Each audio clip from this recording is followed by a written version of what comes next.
Okay, everybody, it is the top of the hour and we are going to get started here. My name is Eric Brodell. I am our Business and Political Engagement Manager here at PeopleForBikes. And we want to just thank you all for joining us for what seems like our 100th webinar this year. But we're committed to providing all this great information to the industry and keeping you up to date on the most recent topics. Today, we're going to be covering another round of tariffs in the bike industry. And just keep everybody up to date on what's coming down the line here. So as always, we like to take a moment to thank all of our coalition members. Your support right now is very, very important and always very important. You can learn about becoming a member at PeopleForBikes.org, and if you're interested in learning more and wanting to chat with somebody, you can email me at ericb@PeopleForBikes.org.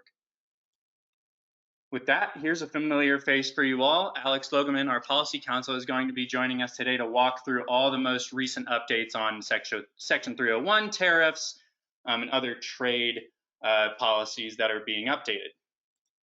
And to give you a quick overview of what we're going to run through today during this 20 minutes of presentation and 10 minutes of Q&A, we'll be hitting Section 301 tariffs, the tariff deposit deferral program, going over the USMCA, highlighting some other bilateral trade deals, and focusing a bit on trade legislation renewal with the miscellaneous tariffs bill and generalized system of preferences. And with that, I will hand things over to Alex to run through the presentation. Alex? Thank you, Eric, and thanks to everybody for joining. I'm Alex Logeman, Policy Counsel at PeopleForBikes.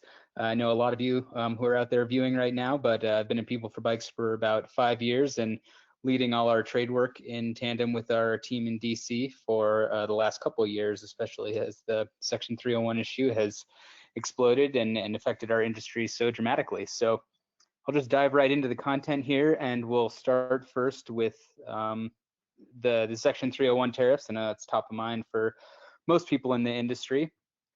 And first off, just a quick recap to remind you how we got to where we are today and what exactly has transpired. There have been 4 big phases in the Section 301 tariffs with 4 separate lists of products that have been subjected to higher tariffs. The first list dated back to summer 2018, but didn't really affect our industry too much. It was a $34 billion set of products, and our industry largely escaped on list 1. List 2 was later that summer. It became effective in August 2018, and this is where we started to get affected for the first time, with e-bikes being included in that 25% additional tariffs. List 3 was where the vast majority of our products ended up getting drawn into the Section 301 conflict. It became effective first in September 24th, 2018 for a 10% increase on list 3 goods. And then in May 2019, that was bumped up as the conflict sort of escalated between the US and China to a 25% increase. And this included all complete bicycles, other than e-bikes, of course, which were in the previous round, and most of our parts and components, though not all. And then the administration proposed a list 4, but then decided to break that list 4 down into 2 sort of sublists, list 4A and list 4B. The rest of our products were essentially included on list 4A, and those were hit with 15% tariff increase above regular rates in September 2019. Subsequently, as the administration reached the phase 1 trade deal with China, that 15% rate was reduced to 7.5% in February 2020, so pretty recently. And again, this included essentially all the bicycle components that were not on list 3, and then also some other accessory lines like shoes, apparel, helmets were on this list as well, lights. And then 4B, as part of the phase 1 trade deal, was delayed indefinitely. So those tariffs were actually never implemented, but again, this really didn't have much of an effect on our industry either, as most of our products were on list 3 and list 4A. So with that background, let's go into some more recent updates that have happened in the Section 301 space. And these are some really higher profile new exclusions that have been granted in about the last between 2 and 6 weeks, is when the most recent exclusion lists had been released. And the biggest one is for road and fitness style bikes that are imported under the applicable tariff heading that you see here. These bikes need to meet certain weight requirements, 16.3 kilograms, so it's about 35 pounds, and also be designed for narrower tires, so designed for tires that are less than 4.1 centimeters in width. That's how you get into that tariff heading. And the exclusion is for all multi-speed bikes that are classified in this heading. Just as a reminder, single speed bikes in 8712 002500 have been previously excluded. So between those two sets of exclusions, pretty comprehensive coverage of that tariff heading. I think it probably includes most things that are being imported under that tariff line. So quite a few complete bikes getting some tariff relief there. There was also an exclusion for bikes imported in the other sort of large adult bike heading, which is 8712 003500. So that would be either heavier bikes or bikes that are designed for a tire with a wider cross section. So this will be your mountain bikes, your cruiser bikes, things like that. And that exclusion was for 3-speed, specifically 3-speed. Bikes that are equipped with coaster brakes. So a very specific exclusion, but again, I know that applies to a lot of sort of cruiser style bikes out there. Wheel rims were also granted an exclusion. Multiple entities filed for this one, including PeopleForBikes. We filed an exclusion request for the entire category of wheel rims. Some of the other ones were more specific for certain types of carbon or aluminum rims, but we did file one for the entire category, and we did have that one granted. A few specific types of carbon frame parts were also granted exclusion. Those would be front triangles and rear swing arms. And carbon frames, as a reminder, valued at $600 or less were previously excluded. This was actually one of the first exclusions that was granted for carbon frames. So those have also been excluded from the tariff. And then a couple List 4A items.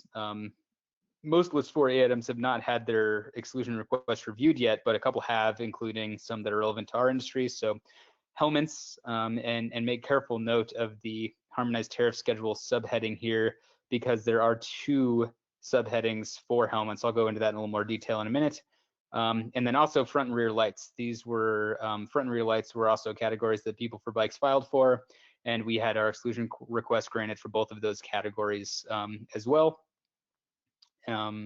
So some nice relief on safety equipment. As far as sort of the general lay of the land for List 3 and List 4, the exclusion requests for List 3 have largely been dealt with by the administration. They've been granted or denied. There are very, very few that are left pending, both globally and for our industry specifically. Just as a quick recap of sort of the big picture items that have been granted relief, all the kids bike categories, the road and fitness bikes I just covered, 3-speed coaster brake bikes I just covered. Again, carbon frames that are $600 or less in value, wire beaded tires, rims, saddles, pumps, trailers, hitch racks. There is more than this, and I'd encourage you to go to our website at peopleforbikes.org/exclusions, because we've put a comprehensive list of all the exclusions that have been granted to date up there. But those are just some of the more, some of the bigger categories that have received relief so far. In contrast, the List 4A exclusion requests is still pretty early in the process, and most of the requests are under review. The vast majority are in stage 2, which is where the folks in DC are reviewing the substantive content of the request. So whether the requester made an adequate showing of demonstrating economic harm, where the product can be sourced if that's only from China, these factors of substance. In stage 3, it goes to its review for customs to see whether customs thinks they can administer the exclusion request, and then at stage 4, it's effectively granted. So most of these are in the very early stage of phase 2, going under stage 2, going under that substantive review. And then we have had a few granted, as I noted on the previous slide. Although I noted that on List 3, almost all of the exclusions have been dealt with, there are a few pending. There are really 3 big ones pending for the bike industry still, and that would be for all types of frames less than $600. This would not be limited to carbon frames like that exclusion that has already been granted, so this would also include aluminum and steel frames. That's one that PeopleForBikes filed, and it is actually still in its stage 2 review, which is, it's been sitting there for quite a long time, and hopefully we'll get some movement on that soon. And then there are also 2 requests pending for carbon forks and inner tubes. Those are in stage 3, undergoing their customs administrability review. And then for list 4 items, there are quite a few pending still. This is the other harmonized tariff schedule heading for helmets that I noted. So one of those has been granted. That first one that has been granted is for helmets that are made with reinforced or laminated plastics. This second one that is still pending would be for helmets that are made of other materials. So review your shipments very carefully to make sure that you are classifying your helmets correctly and getting any relief that you might be entitled to. Historically, it hasn't mattered quite so much from an economic perspective because the tariff on helmets is usually 0, and they move together. The tariff rate moves together on them. But this is one of the first instances where you're classifying your helmet is going to have a very big impact on whether you're paying that additional 7.5% Section 301 tariff or not. So definitely review your shipments very carefully to see if you're classifying them in the right heading and claiming the relief that you deserve. Also for list 4, some other exclusions pending for shoes, locks, apparel, a few different categories as well that have been included on the list 4A. Next, expiration dates. This is really important to know because these exclusions that have been granted do not last forever. They have all been granted for a specific period of time. So all of the list 3 exclusions that have been granted so far expire on August 7th, 2020, not very far away. For list 4, which would be the helmets, and the front and rear lights, those exclusions expire on September 1, 2020. And then weirdly, the list 2 exclusion for e-bikes expires on September 20th, 2020. USDA kind of changed how they were doing this midstream. Before, all of the exclusions for list 1 and list 2 had separate start and end dates depending on when they were granted, and they started doing this a little bit differently and just putting a single start and stop date for list 3 and 4, I think, to make the administration of this whole process a little bit easier and have fewer dates for people to keep track of. So those are really critical. You cannot rely on the exclusion being in effect after those dates because we do not know if they're going to be extended. So as this slide sort of shows, that extension process is currently open for items on list 3, and the deadline to make a comment saying whether you support or do not support an extension of the exclusions is June 8th, 2020. Of course, PeopleForBikes is going to be filing comments in support of extending all of the products that we filed for, and then also working with some of our members to file extension comments with some of the goods that they specifically applied for, or if appropriate, also submitting a comment on behalf of PeopleForBikes. This is all done online through the U.S. Trade Representative's sort of online portal. It's a website called comments.ustr.gov. There's a link on our exclusion webpage at peopleforbikes.org. If you are interested in filing a comment, it's sort of a form with a bunch of different fields. Some of them are required, some of them are not. But the 3 that we've highlighted here are what we think are the most important, and that's the severe economic harm that you're facing, whether or not it's possible to get this product in the US, and what the commenter has done to move or to examine whether that product can be sourced from countries other than China.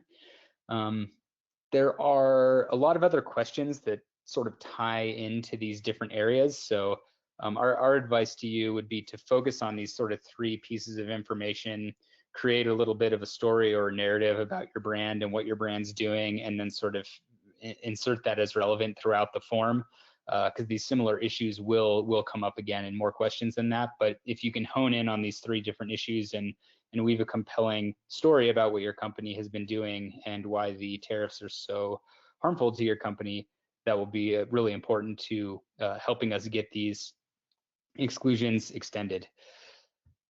As far as what other, we don't have that much to go off of in terms of how likely it is that the extensions will occur. The U.S. Trade Representative's Office has gone through this process for some products on list 1 and list 2, and they have been quite a bit more stringent in granting extensions than they were in granting the initial exclusions. So obviously that doesn't fuel us with a lot of optimism. And also what we're hearing from talking to folks in DC is that it's very much the view of the administration that these exclusions were a runway for companies to re-examine their sourcing and figure out a way to do things differently, or if not, live with the Section 301 tariffs that are in place. So, you know, I think it's safe to be conservative in your assumptions as a company, and assume that they won't be extended, and hopefully we'll be more successful than that. But the outlook of based on what has happened to other products and other lists so far is more negative than positive, to be blunt. All right, new topic, tariff payment deferrals. I don't want to spend too much time on this because most of the entries that have come to the country probably are not eligible for this process that was announced on April 20th. But I do want to spend a little time on it because there is a possibility that they may bring this tariff payment deferral back for entries from May, June, and possibly July. It's something that's under consideration, and a lot of trade groups are lobbying for at the moment because this initial rollout wasn't executed all that well. Essentially, what the administration announced in April was that you could delay your payment of tariff deposits by up to 90 days for certain types of merchandise. And if you'd already paid your deposit, it was too late. You couldn't take that back. It had to be deposits that weren't paid. It applied to entries from March and April 2020. As you can see, when you announce it on April 20th, 2020, and apply it back to entries from March, some of the deposits have already been paid, and it's not of very much use. So that was a lot of the criticism that the administration got from the way that they announced this rollout.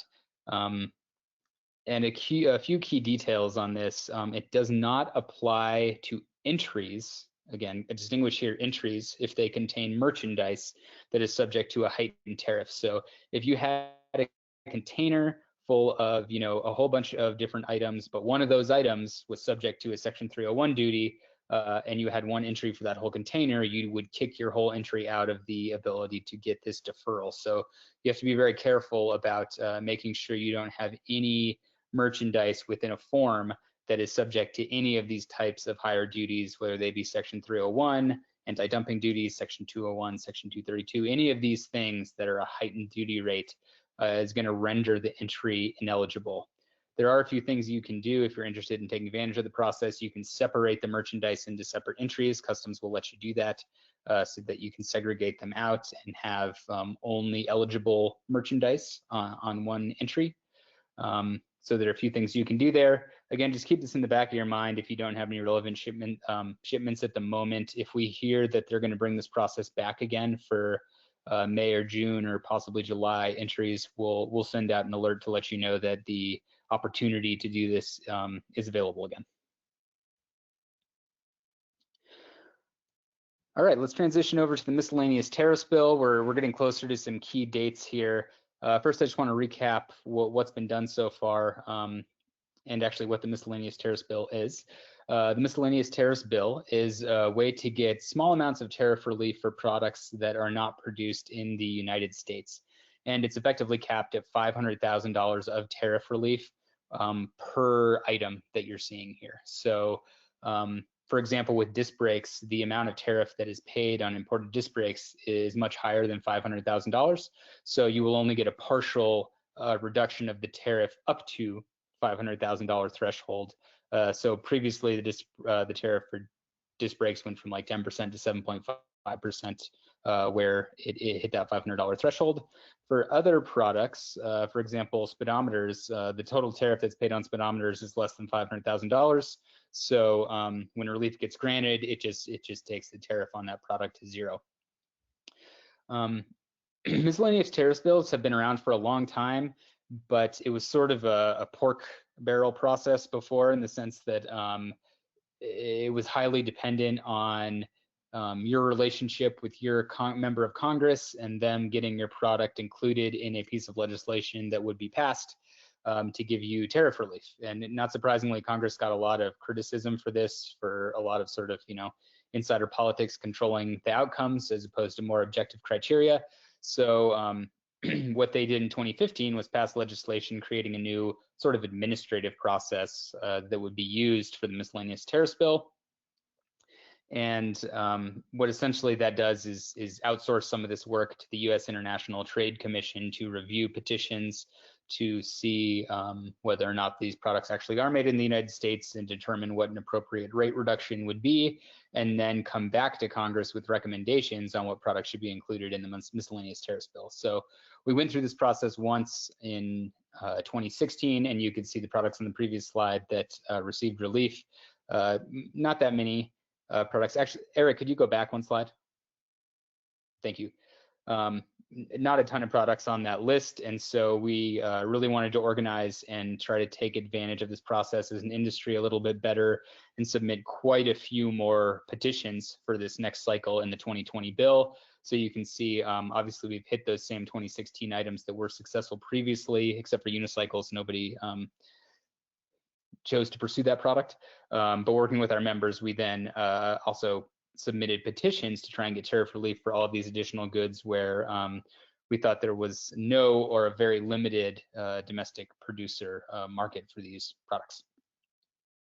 Thanks, Eric. Let's go forward 2 slides. So we've worked our way quite a bit through this process. We submitted our petitions back in December. The United States International Trade Commission has been reviewing them for the last few months, and they're expected to send their report to Congress on June 9th. So that's when we'll first find out how many of the petitions that we've been working on were successful. And then a small window for a secondary public comment period is going to open up for specifically for petitions that ITC is recommending not be included in the bill. So essentially, if your petition was rejected by ITC, they're going to give you a small window to submit another comment explaining why you think that was why that was not a good outcome, and they may want to reverse the recommendation that's been made. Then what happens is this actually has to be turned into legislation and passed by Congress. So in an ideal world, that would happen by the end of the year. As we know, things in Congress don't always happen on an ideal timeline, and obviously Congress is working on a lot of different things related to COVID-19 and funding responses and things of that nature that are throwing the legislative process into a little bit of chaos. So it's certainly possible that that won't get done by the end of the year. It'll get pushed to early 2021, and it would probably have a retroactive effect to January 1, just to line everything up correctly. So it wouldn't be surprising if that happened, but hopefully we'll see the bill through the legislative process by the end of the year. Another another issue that is authorized by legislation related to trade is the generalized system of preferences. And so essentially what this is a program that provides duty-free treatment to goods imported from developing countries. The idea is to spur investment in developing countries to help them build up a more industrialized base. As is relevant to our industry, it allows duty-free treatment for many different bike products from countries like Cambodia, Indonesia, India currently has its GSP status suspended, but India normally. And Thailand also has some limitations on its GSP status currently, but frequently Thailand. So there are some fairly significant countries where we do source bike products that are eligible for GSP duty relief. As it stands now, our current legislation that authorizes this duty relief in the generalized system of preferences is slated to expire on December 31st, 2020. So we will need to see Congress reauthorize that program by the end of the year, or otherwise it will expire. Last time Congress went through this process, they did not meet this deadline.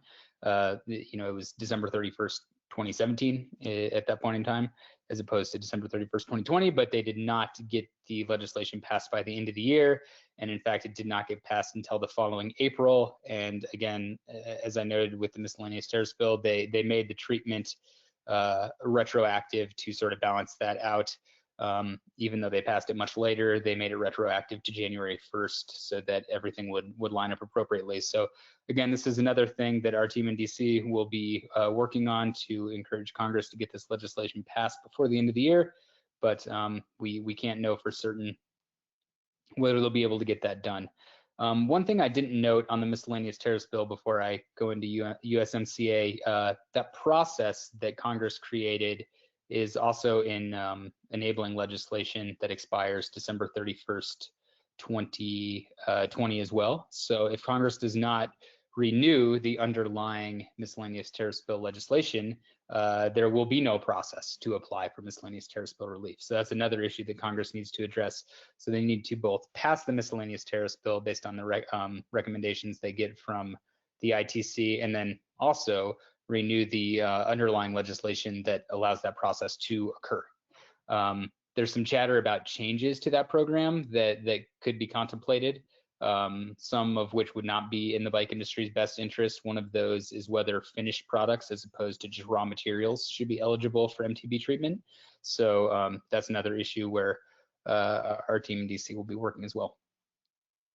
Onto a few bilateral, or in this case, multilateral trade agreements that the United States has recently released or is considering with other countries. You've probably heard a lot about the United States, Mexico, Canada agreement, USMCA. It is now officially slated to go into effect on July 1st after a bunch of administrative procedural steps that needed to be taken by all the individual countries. I'd say the takeaway for our industry, though, is there's no real changes from NAFTA. The local content requirements are the same. If you do have products coming out of Mexico, the duty treatment's going to be the same. So our world doesn't change a whole lot as a result of USMCA.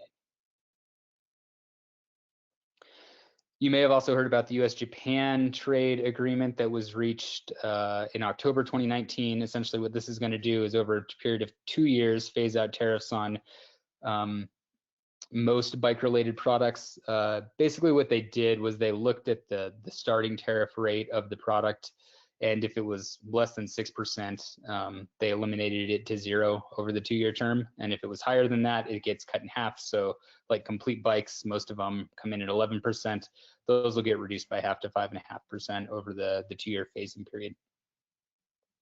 And that agreement went into effect on January 1st, 2020. So the first stage of tariff relief is already moving on the US-Japan trade agreement. And there are a few other countries that the US is really sort of negotiating in earnest to try and reach new bilateral trade deals, and that's Kenya, Brazil, and the UK. So sort of keeping our eye on those to see what happens with bike components. What we're hearing is that they'll probably be structured pretty similarly to the US-Japan trade agreement in terms of any applicable local content requirements, and also how the tariffs are treated. So that may be what happens there, but those ones aren't, near the finished product yet. So we'll have our eyes on those as well.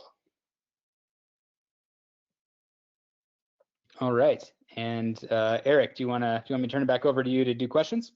Great, yeah, absolutely, and thank you so much for that, Alex. That was a really great coverage of all these different trade and tariff legislation and policies, and there's a ton of good information in this slide deck.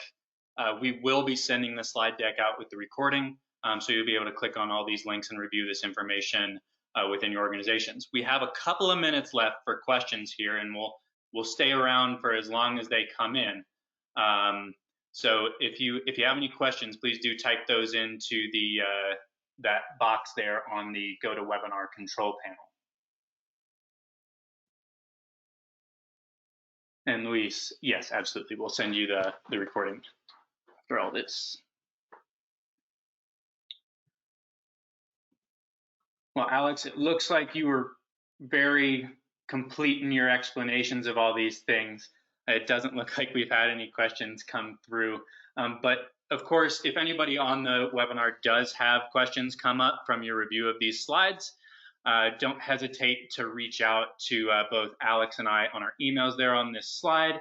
And actually, we have a few coming in right now. So Jay asks, has there been any activity to reshore? And what I'm thinking is generally within the industry, Alex, are you aware of any companies that are reshoring their manufacturing?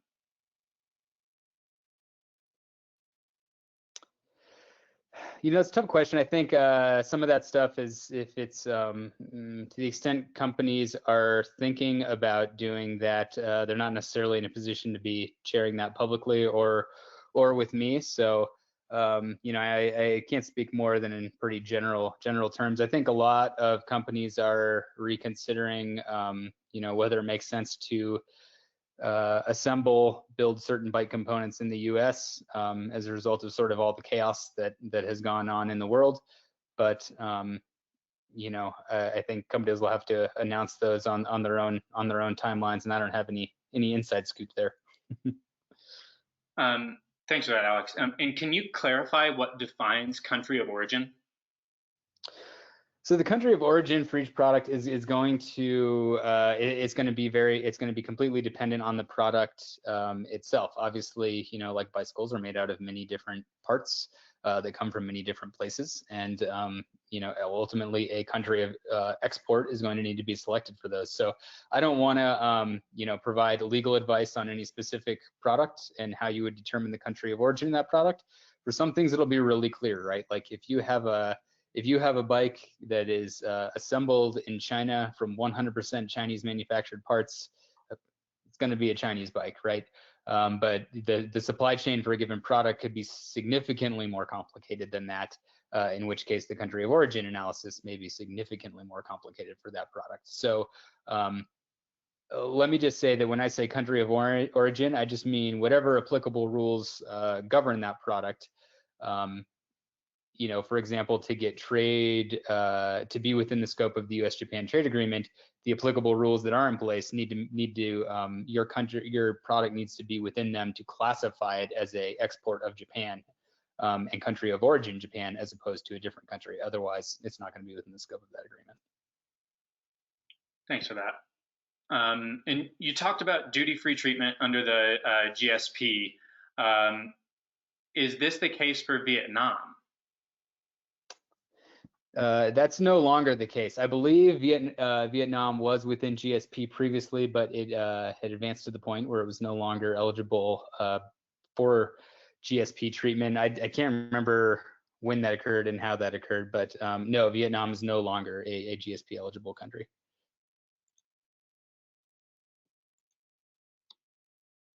And is there any recovery of tariffs paid on items that later got exemptions? So if you've already paid your tariff. Thank you for asking this question, because I should have covered that.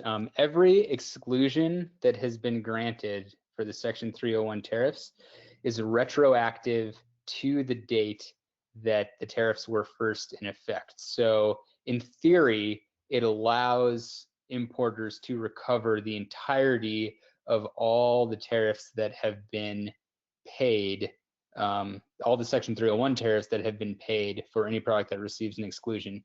Now, in practice, it's a little more complicated than that, and I'd really encourage you to go to our website at peopleforbikes.org/exclusions and look at the section of that website that addresses steps that you can take to sort of extend your timeline for tariff relief.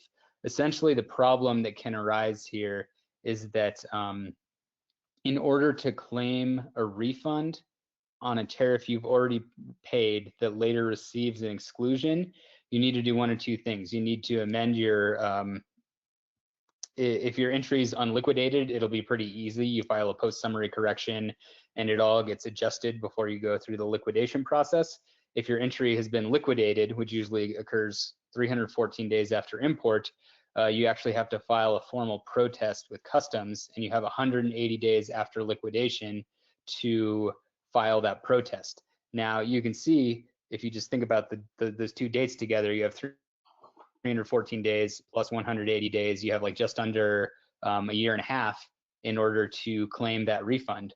Well, the list 3 Section 301 tariffs went into effect on September 2018, and we're more than 18 months past that now by a good chunk. So if certain measures were not taken to either leave your entry in unliquidated status or file a protest based on a pending exclusion request, which customs will allow you to do, that window to obtain that money may have closed. So go to our website and make sure to review that section and the linked customs guidance, which tells you what you can do in order to make sure you're pushing out those timelines as far as you can and maximizing your ability to recover the few exclusion requests that are still pending, especially for list 3.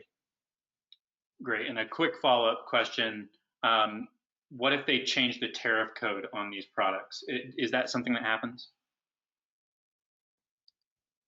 It is. It's actually something that happened to e-bikes. So what they did, let me just think about how to articulate this the best for the best way. Essentially, what happened was that the U.S. Trade Representative realized there was an administrative issue, and later updated the exclusion with an amendment to reflect the new heading. So this did happen in the case of e-bikes. E-bikes are imported under, I'm gonna get all the digits wrong, but it's 8711 something something something. And what happened was Customs ended up changing the harmonized tariff schedule to break out that subheading into 2 new numbers. So the U.S. Trade Representative's office had an exclusion with the old number, and people were importing under the 2 new numbers based on the wattage of the e-bike, whether it was 250 watts or less.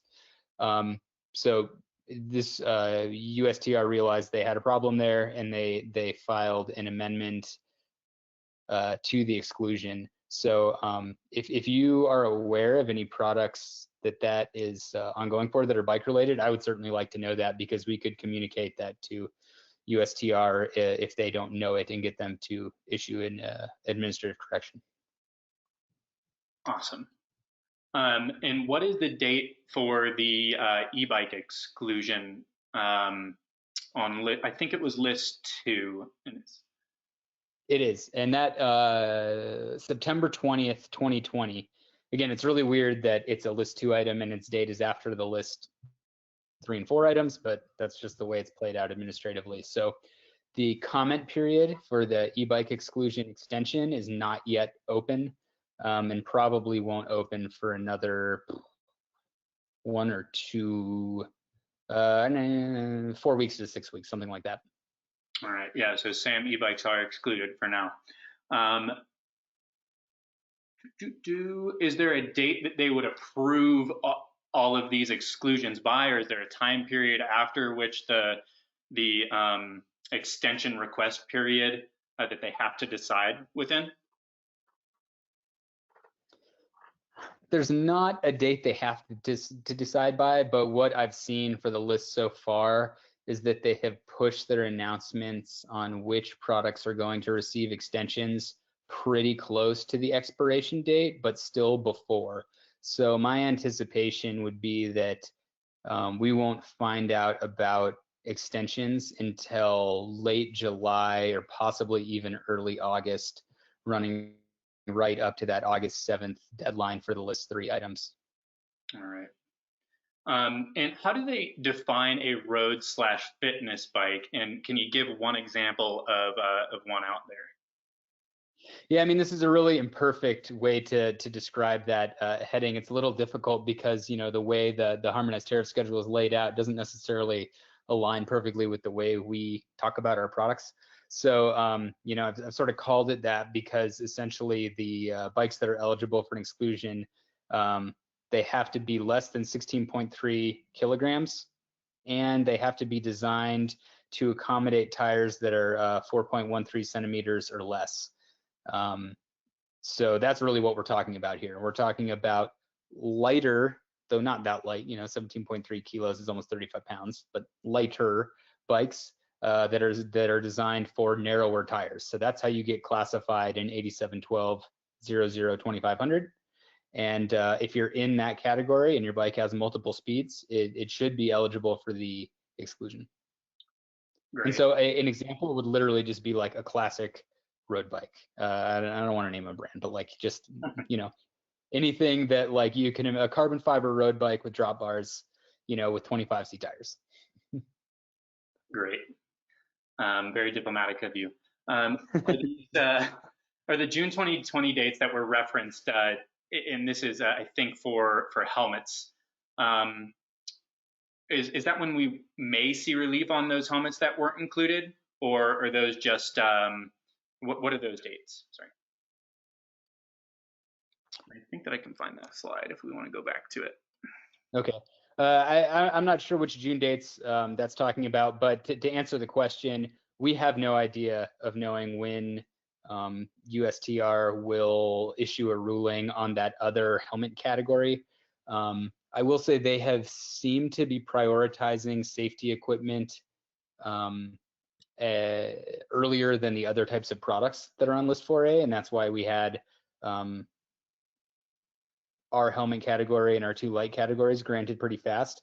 When they've been doing this, they've also just been jumping straight from stage 2 substantive review to granting them. So it hasn't been a very long drawn out process. And the last piece of information is that motorcycle helmets that are in the like companion category to our request that is still pending were recently granted. So my takeaway from all this is that USTR is prioritizing these safety items and trying to get through those as quickly as they can, but we don't know if that'll happen in June. It might happen in May. It might not happen until August. We don't know. Right.